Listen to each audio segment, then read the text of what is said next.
Iran is begging us, okay, both directly and indirectly. Let's do a deal. Let's talk. Let's talk. Iran is begging every day. The problem with Iran is every time they make a deal, the people that are in charge there, they either break it or they want to change it. So it looks like they're not ready to make a deal. So they're going to continue to pay a price. And they're going every night the price gets higher and higher and higher. And that's what's happening now. And until maybe in a few days, they'll be ready to make a deal once they realize that this is not a winning proposition for them. And that's what the president is outlining. The idea that this is going to continue, it's not going to continue this way. The price will continue to get higher every single night until they come to their senses. Right now, apparently they haven't come to their senses. And so the president doesn't see a lot of utility in responding to their overtures at this point, because frankly, Iran is clearly not ready to make a deal, at least not one they're willing to live by. But is he talking about Secretary, yes, yesterday you were saying you were hoping that there would be de-escalation in the Red Sea, and the Houthis now attacked two Saudi ships. What is your reaction to that? Yeah, look, I hope that they'll stop. They shouldn't really do that. They got suckered into this by the Iranians. You know, the Houthis largely were smart and stayed out of all this throughout the conflict, but they now apparently have gotten themselves suckered into this, going after Saudi Arabia and their ships. And by the way, that's, you know, I was reading reports a few hours ago that there is actually a Saudi fuel ship that's flagged Chinese. It's a Chinese ship. Are they going to blow up the Chinese ship? Then this becomes a problem for China. This will become a problem for the whole world. But I hope that will de-escalate, because I think the Houthis, frankly, got snookered into this thing by the Iranians, and they were smart to stay out of it, and they should stay out of it, and they should stop. We'll see what happens there. Obviously, it's not a positive development. We'll see what happens. Secretary, what prompted the easing of... I'm sorry, man. I love his little court reporter thing. It's cool. Why didn't the rest of you guys have this? This guy's the smartest guy here. Look at that. I know he is. You better catch up. All right, go ahead. I'm sorry. Yes. What prompted the easing of sanctions on Hong Kong last week? In terms of letting the executive order expire? Yeah, no, there wasn't easing of sanctions. The executive order expired. The conditions underlying some of those elements no longer existed. There remain other individuals that remain sanctioned nonetheless, despite the executive order is a partial expiration on certain individuals, but not on others. It just depends on the light of it. And, you know, the justification and rationale behind that original executive order had sort of, the circumstances had changed in the president's judgment. But there are individuals, there's still a significant number of individuals in Hong Kong that remain sanctioned, that were not covered by the executive order, and that remains in place. And obviously that was raised with us yesterday, but we don't see a change anytime in the near future on that. The Secretary, Russian leader of your meeting also once again mentions Anchorage proposals. Can you please clarify what those proposals are and how relevant are they today?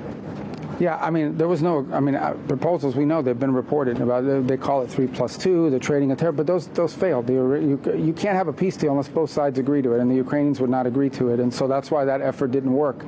So we'll have to find new suggestions and new ideas, because certainly that one, it was not acceptable to Ukraine at the time, and I don't think it's acceptable to them now either. In fact, it's probably less acceptable to them.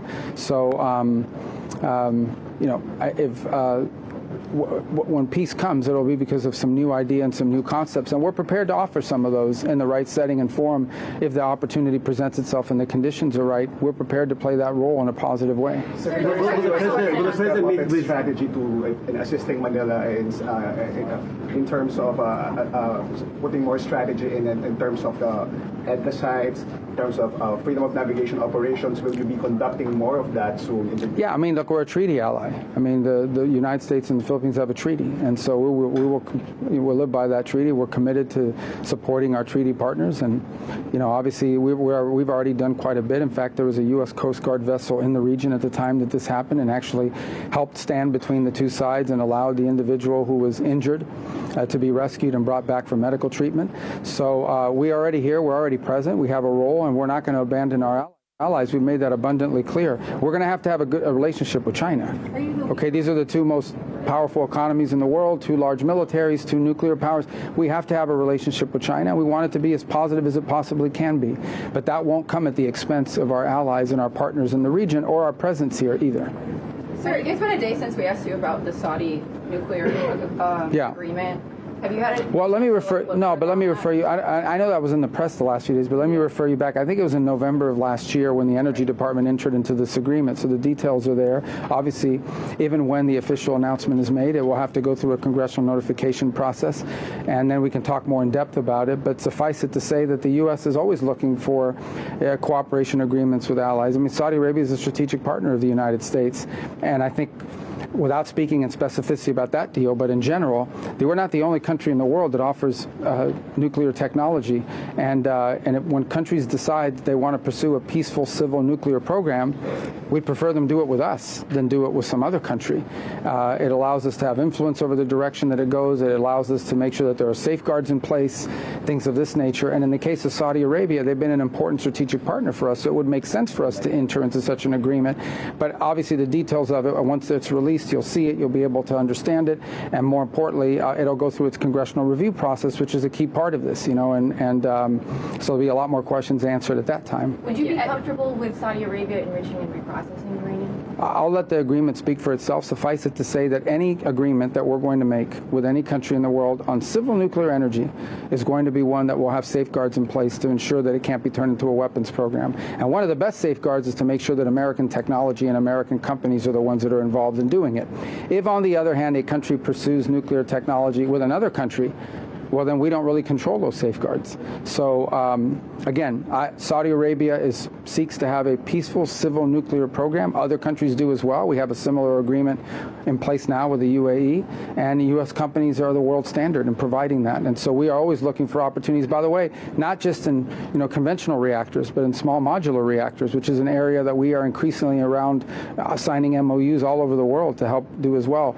To countries that are exploring civil, peaceful nuclear energy, the United States wants to be their partner of choice, and we're always looking for opportunities to be able to make sure that our technology and our companies are the ones that are providing that.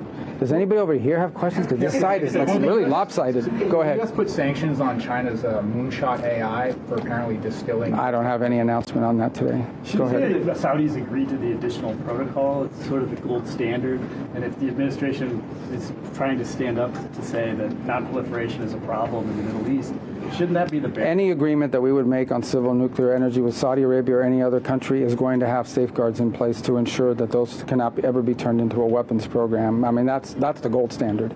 And obviously, we live in a new era. There are competitors that we face, so we'll have to adjust individual deals to that reality. We're not the only show in town, but we're the best show in town. But we want to make sure that it's our companies they're picking. So again, we understand any deal we enter into with any country will have to go through a congressional review process.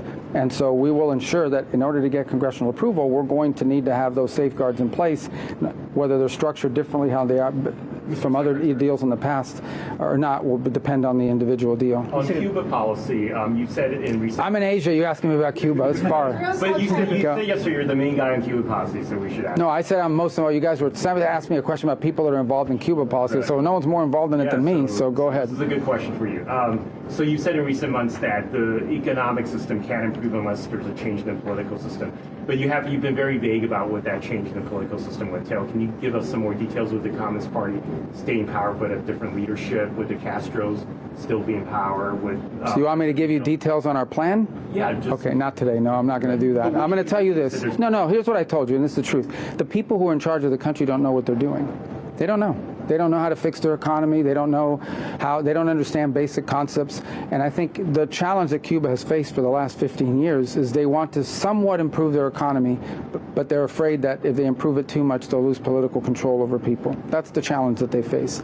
So I think for us, we're looking for an opportunity to influence the direction that goes, because it's 90 miles from our shores, and we want Cuba to be prosperous. We want Cuba to be free. But in that sense, on the level of detail you're asking me, suffice it to say that as long as the people that are in charge think the way these people think and act the way these people act, it's going to be difficult for them to make the changes that need to be made in order for Cuba to have a better future, because they just really they don't understand it. Some of them are incompetent, and some of them just basically don't understand, and others are just so recalcitrant that they'd rather destroy the country than ever walk away from a failed ideology, although I think the number of people in that category is less than it's ever been. But for the most part, it's just people that don't know what an economy is supposed to look like. They really don't. And because they've always relied on foreign sponsors. That regime has survived on subsidies from the Soviet Union and then from Chavez. This is the first time they don't have a sponsor that's giving them subsidies for free. And they don't know what to do with themselves, because all they've done is freeload off these countries for all these years. The people of Cuba deserve better than that. Did you have a question? Somebody? Yeah. What are your thoughts on the appropriate defense spending for allies like Japan and the Philippines? What is my opinion on defense spending, appropriate defense spending? Well, we've communicated that to them, but look, at the end of the day, I still think that these are partners and allies, but we want countries to assume more responsibility for their own security. And for the most part, I think the countries in this region agree. And the U.S. will continue to do its part. But by the same token, you are now, in many cases, dealing with advanced and wealthy economies who have the ability to spend more on their own defense, and they should. I think the primary responsibility of any government is the national security of their country. So, but I don't think it's a point of conflict between us and the region.